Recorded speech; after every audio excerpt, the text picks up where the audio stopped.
playing in my head today, y'all. It's been absolutely crazy. But it was this one. I wonder if y'all heard it. I'm so tired of being. I'm so tired of on my own. Yes. Won't you help But it was me? being trumped by giving up. It's hard to do when you really love someone. Really You just dramatic. love someone. Giving up. Giving up. It's so hard to do. So That was a drag queen favorite. It right there. was. It That's was. when she got all the coins. Because there used to be this drag queen named Crystal St. James. She used to make her face up like an old lady, and she would be in a wheelchair like someone is leaving her alone in a nursing home. She used to swoop with that one. I'm glad that y'all have this emotion about that song, because today's conversation I wanted to be about giving up. Giving up being so very hard to do. Yes. Just wondering how we can have a conversation around that, and how sometimes us just giving, because this comes from the idea of us just giving and giving and giving and pouring Right. into people so much that sometimes we forget to pour into ourselves is one thing that I feel that happens. And then the second thing that we just kind of get tired of pouring into other people too. Right. That it which some people may say, oh, JR, you're talking about compassion fatigue. But let's talk about it, y'all. Right. Hey, everyone. Welcome to the A Podcast. I am Welcome, your welcome. host, JR Knight. And I am Noonday. and I am Yaya Dawn. The Absolutely. lovely Yaya. The lovely Yaya Dawn. And today Much. we will be talking about giving up is so hard to do. Absolutely. So, I would like to start off just by talking. I just want to ask you. I want to start with you, Yaya. Yeah. As a powerful, lovely, sensual. Yes. Am I doing this right? We can work on your poop. Let's work on that. I was. Okay, black mother. Yes. Ooh, cause mothers, y'all give and give to the world, baby. Nurturers. Let me tell you something about mothers. Mothers are like those, you know when Jesus fed all the people with those 2 loaves of bread, and those 5 fish and 2 loaves of bread, or whatever it was, and every time they kept going in the basket, We just know one another. it was, but every time they went in the basket, they kept getting, It just kept coming out. So mothers make it enough. We make Make it enough. Mm. hmm But to your question, to your point, and to the topic, giving up is so hard to do. For me, and this is just for me. I am that person who's always been the ride or die. Mm-hmm. Like I'm gonna roll with you till the wheels fall off. I believe that about Yeah. you. I witnessed Yeah. that. Yeah. No matter what. But what I've learned is that when I give all of myself and continue to give and to give and to give, that, well, first of all, I've been giving myself to some of the wrong people. First of all, Now see Those you are trying to start a fire. I'm just Yeah. saying. Okay, keep talking about But for those, Make it- who deserve it, they get to a point where they just expect it. It becomes an expectation, and then when I don't have it to give, because believe it or not, sometimes I just don't. My Lord. And those times really hurt for me. And I think people don't even understand. It's like I'm saying no because either I can't or I won't or I shan't. But it still hurts though. It really does. It really does. That needs to be another episode when no is just enough. No, period. I'm not there. Yeah, but we talk about giving up, but you have been put in a situation that you can't give up. Ooh, We're talking about living. there. We're talking about living with our situation. Thriving, trying our best to thrive with this, with HIV, with this chronic illness, and Yeah. God bless you with children, and you had to go through different medications. You had to go through. No. Let me stop you right there. Because Yaya Dawn didn't get on any medication at all for a very long time. Oh, you sound like me, yeah. While carrying both of my sons, I didn't get on medication. I didn't get on medication learned until something. my sons were well, shoot, I didn't get on medications until like 2012 when a triplet was out. So, but you're So right. when you first started medication, you started with one pill? But how long had you been positive before you started medication? I was diagnosed April 11th, 1989. But when we were in the conference recently, I had asked for the dates that you both have been You diagnosed. did? Yeah, Right. because I did the math, and we were about, I think, 98 years Yep.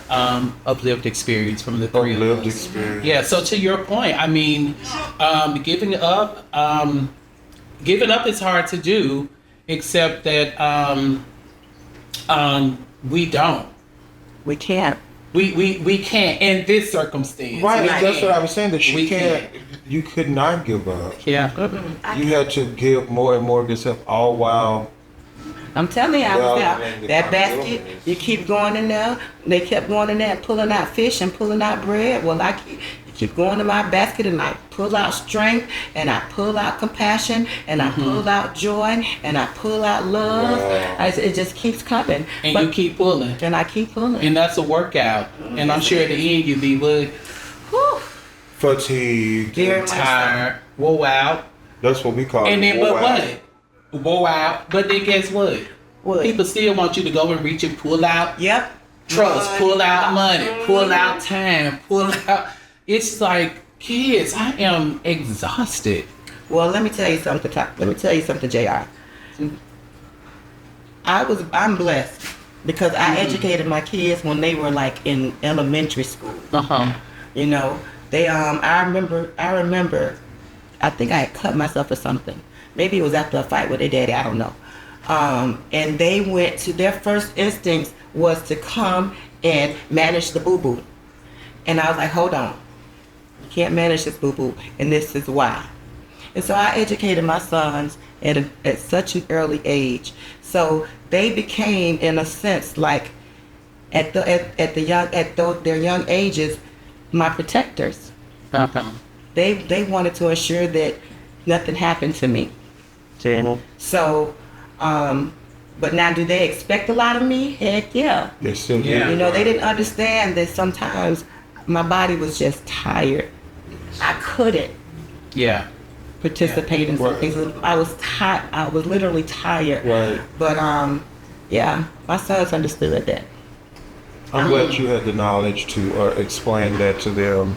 Yeah. And you know, because I basically didn't tell my family because like when my parents had moved out, don't forget I went to prison while HIV, living in prison with HIV. I got out of prison. My mother and father had moved to Florida, and my sisters were young. They were young women. They were not married, and my father always told me, boy, you better protect them girls. Because I had 3 younger sisters. So I knew that it was my job, just instinctively, when I got out of prison, I just came from such a traumatic place where there was riots, rapes, and a lot of those things affected me and happened to me while I was in prison. You know, unwanted sex, a lot of things happened. Yeah. You know, I was without medication for those 4 years, and I was still wounded.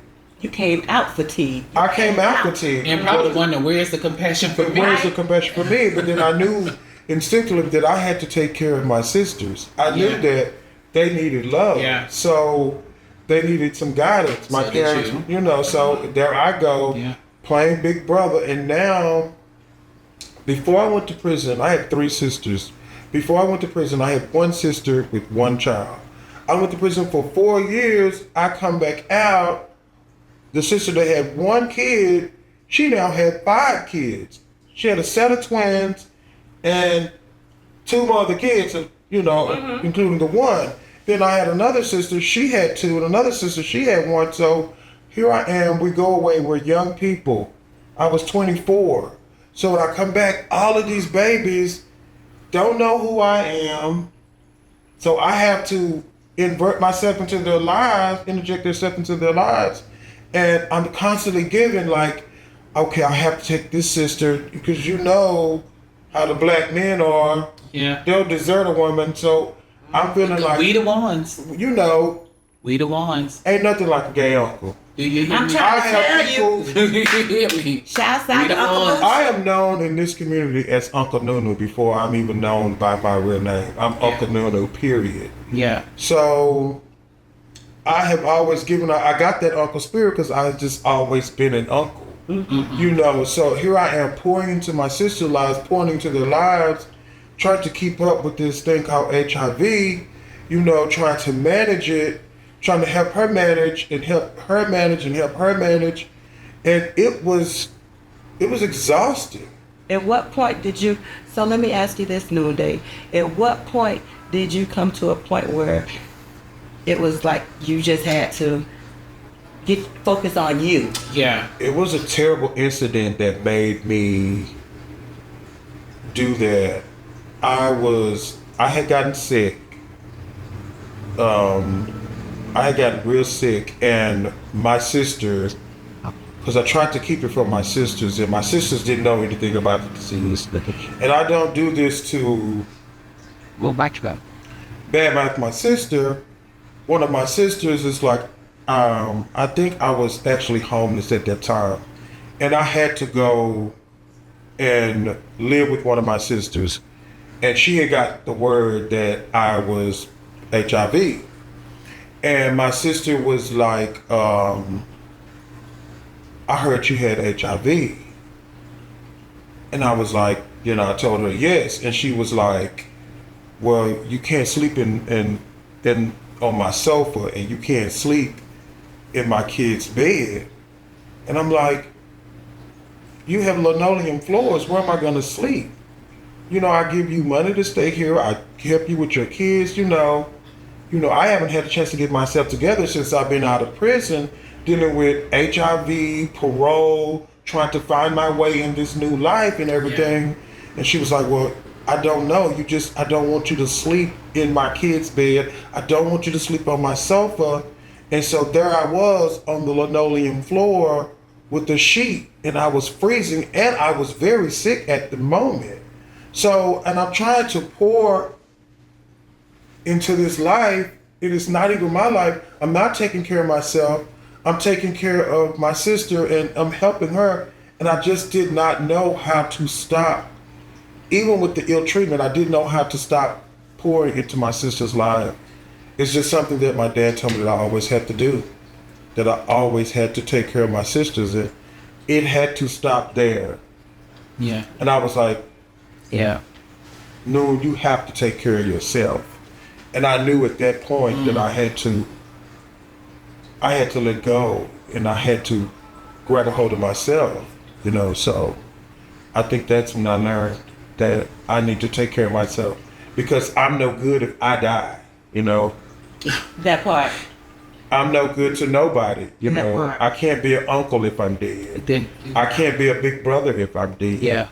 And that incident let me know that I had to get somewhere and make myself comfortable to take care of myself. So I'm so sorry you had to endure that. You know, it helped me out. I was gonna say, I'm so glad you had to endure. Yes. Yeah. Yeah. Because you know that Because it's what make, you know, without those things, we wouldn't be sitting here today. True. This is true. You know, Without if you the- think about it yes. that way. You're right. I always say it's without the cross there will be no salvation. Ow. Without the cross. Without the cross there will be no salvation. So That part. But let me see. What about you? What about you, Jedi Knight? Look at you. So what made me want to ask this question, honestly, is because as much as I try not to beat myself up over like things that I've like gone through, and I try not to live in regret. I like to say that I don't live in regret, and I don't, but I will think through some things and say like, what are some things that maybe I could have done differently to yield different results, not better or worse, because like what's better and worse, right? You know, so but I was just kind of thinking today as I was like going through my catalog of songs in my head. I do this every day when I'm having a bowl of cereal. Yeah.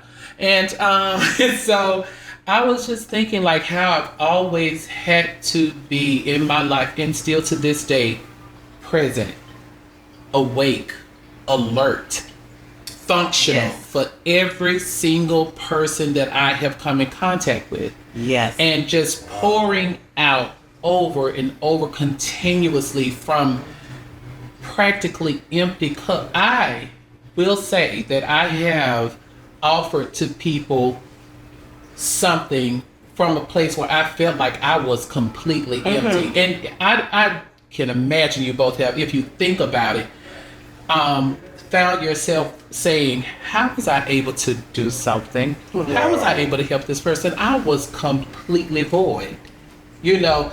And in those moments, sometimes I don't even recognize my level of tiredness, you know, my level of fatigue, how I'm just done. I just want to give up. So this is the thing. So this is why I wanted to have this conversation with you both, Yaya and Noon, is that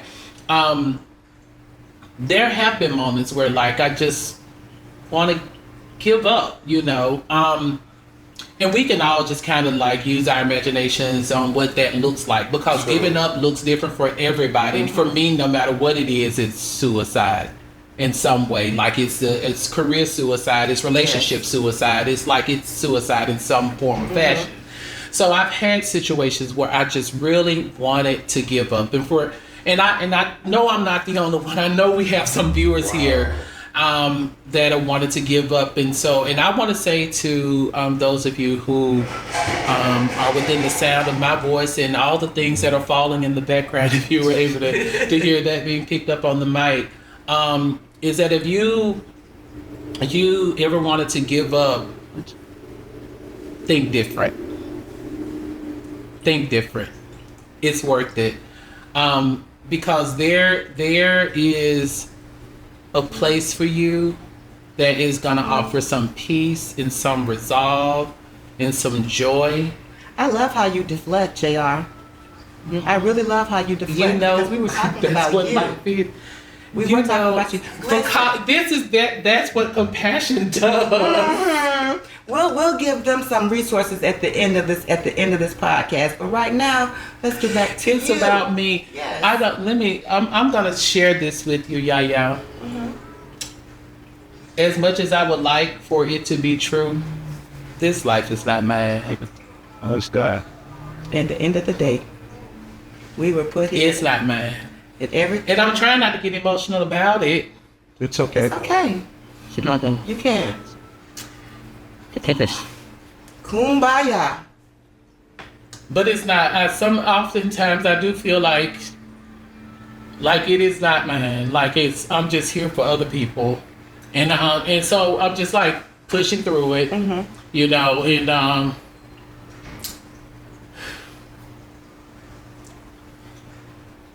I guess I'm just like fooling myself, and maybe it's real, you know, that like, okay, well, there'll be another life that I live, and then that'll be mine. Like it'll be all mine, and all the things that I ever wanted, you know, will be given to me. Like all the joys, and I experience a lot of joy in this. Don't get me wrong now.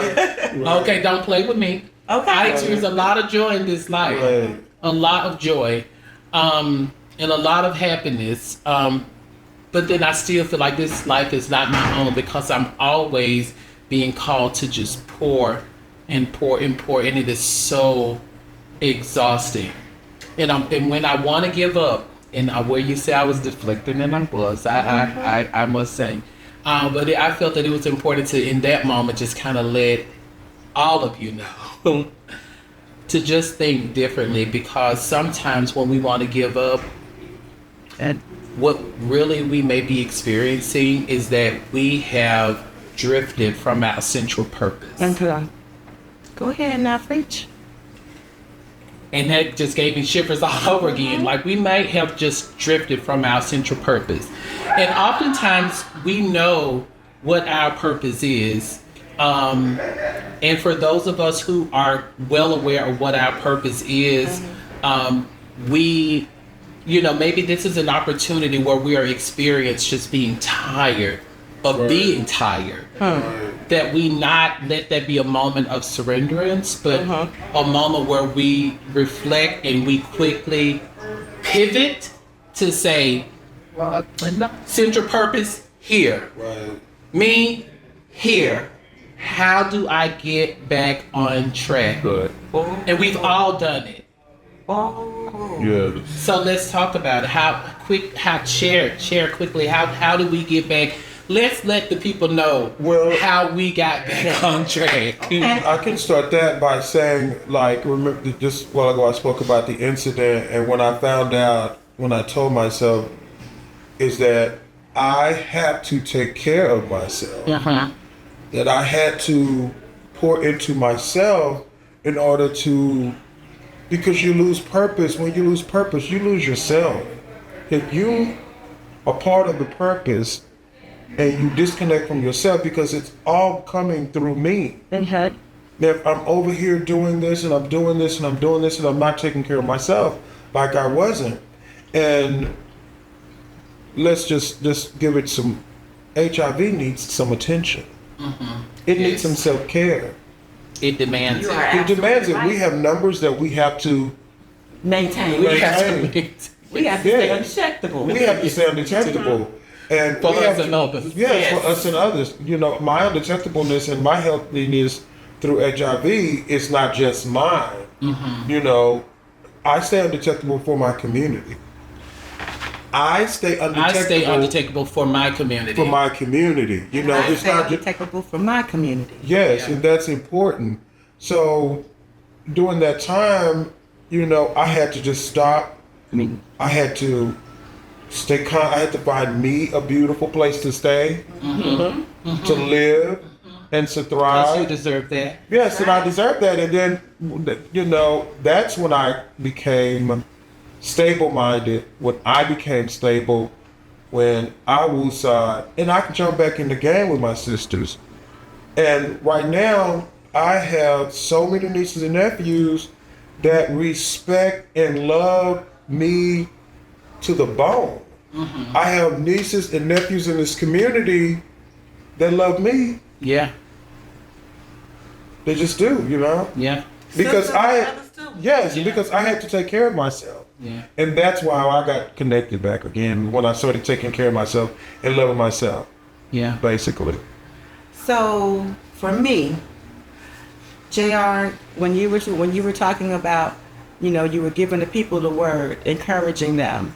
So I'm part of a fellowship, and this fellowship it tells us that the best way to get outside of ourselves is to help someone else. Yeah. When you do that, then you're able to see, well, dang, what I was going through wasn't all that bad. Yeah. Right? Yeah.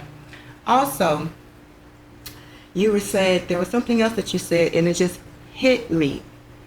It was a gut punch. But, you know, with my advanced age, unfortunately, it flew out the window, and I forgot. That happens sometimes. Well, it's with my okay. advanced age, I can't help you remember. Right. But what I will say is this, like, seriously, helping other people always lifts me up. It may be, and I don't care what it is. I don't care what it. Oh, I know exactly what it was that you were talking about. And God darn it, You forgot again. Oh, I'm so glad it's not just me, y'all. I swear to God, it be me. I be thinking it's just me. and it's so good. It is just the two of you. Because I don't lose my thoughts. No. When you were saying that this life, you feel like this life is not your own. Okay. Yeah. And in the next life, that you will get everything that is that you want and you deserve. Yeah. Right? No, this life is not our own. We're not living this life for us. Everything that we do is to help someone else. Everything that we go through is to help someone else. So I get an A+. You get an A+. Yes. I get an A+. I give myself an A+. I told my dad one time, you know, it was about my life. I was talking about my life. And I was like, I've always said that I would never, if I could, I would never go back and change anything because everything that I've been through made me who I am today. Is that true? Mm-hmm. What? That you would never go back and change it? Okay. I wouldn't change a thing. Because everything that I went through got me right here, right now. And so my dad That's used true. the analogy, and I think I told you about it one time before, the plant, the flowers, those beautiful orchids that you love so much, Yes. right? Indeed. Those all that beautiful and amazing foliage that you love to take pictures with. Yes. Mm-hmm. What sustains them is that dirt. That they get their nutrients from the dirt. It's the dirt that makes the orchids as beautiful as they are, makes the foliage as green as lush as it is. Yes. And so it's the dirt of our lives that make us who we are. It feeds us. And those ugly roots. Well, Okay. Wait a listen, minute now. Look, y'all. So he asked you, what do you do to get back in the game of compassion and showing compassion when you lose yourself? Yeah, Like, what can you offer others? Yeah. And I feel like I heard that a little bit in a little deflection, okay, Yeah. so I'll tell you. like sometimes when you're giving too much and you're giving too much and then you're thrown off track and stuff, like, what do you do? Because was that kind of around the Yeah, question? yeah. Like, Okay, so if I feel, when I get to that point, and there have been days and there have been times. and because there you have was been explaining individuals before, let me interrupt for a second. You was explaining before, like, there was this person that, in your compassion, like, when that happens, when yeah. you have to center again, like Yeah. you said, so how do you center? So okay, yeah, I was talking earlier about this an individual that just he grinds my gears, and Too much of his gravy runs over your plate. yes, As the old person say. You heard that before, I huh? have. and baby, let me tell you. So I find myself being out of character, and I hate that about myself. And so what I'm learning to do is catch myself, right? Sometimes I don't catch myself quickly enough, in my opinion. Before you know it, I've said some things and told them to go some places, and I'm in my car and I'm headed home. But I promise you, y'all, that something comes over me, a spirit convicts me, and it hurts my heart that I actually treated another human being who is doing worse than me. That I added to their misery. Yeah. I don't ever want to be that person again in my life. So I pray. Important. I get centered. I meditate. Important. I may share with somebody, what I did and how I imagine that made them feel, how it made me feel. Important. And right now, I have a pair of sneakers that I just can't wait to see that person again because I know they need shoes, right? That may not make sense to other people, but for me, it works. Yeah. And for anybody out there who, I was messing with JR earlier when I said, stop, you're deflecting. But the message that he was portraying was regarding when giving up is so hard to do. But like, you get to that point.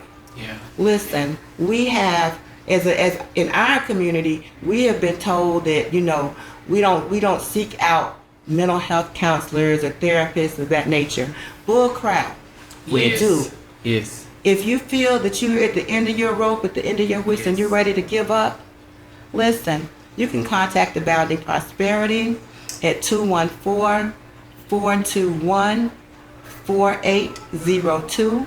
Again, 214-421-4802. We have an amazing behavioral health team. Yes. We have mental health therapists. We have Dr. harm Cynthia reduction Jones, therapists. Mr. Michael Robinson, Sandra Benton. Yes. We have some other amazing therapists on our staff that all you need to do is call them and say, listen, I want to come in and talk to somebody. Right. It's confidential and it's free. It's free. And if you're not in the Dallas area, reach out. Pick up the Google free mental health therapy. It'll do it. It'll feel good. Yes. Yeah, absolutely. You know what? I want to thank you both for being so transparent with your responses to this topic. I mean, it was just so important to me. It just really captured my heart. I think that for our viewers today who've taken the opportunity to just sit here and hear what the seasoned all-purpose seasoning individuals living we had to say on this episode. I just thank you for the time, your time and your attention, and just to let you know that like stuff is gonna come at you sometimes fast, sometimes hard, sometimes frequent, but sometimes fast, sometimes hard, sometimes frequent, and you have exactly what is necessary. Yes, you do. To see something different come out of that circumstance. I believe it. Yaya believes it. Noonday believes it. I do believe it. It can happen. Don't give up. Don't give up. Right. Don't give in. Find your central purpose. Right. Make it happen. Thank y'all so much for tuning in the A Podcast. We can't wait to see y'all on the next episode of The A. Thank you, team. The A. I never do that, right?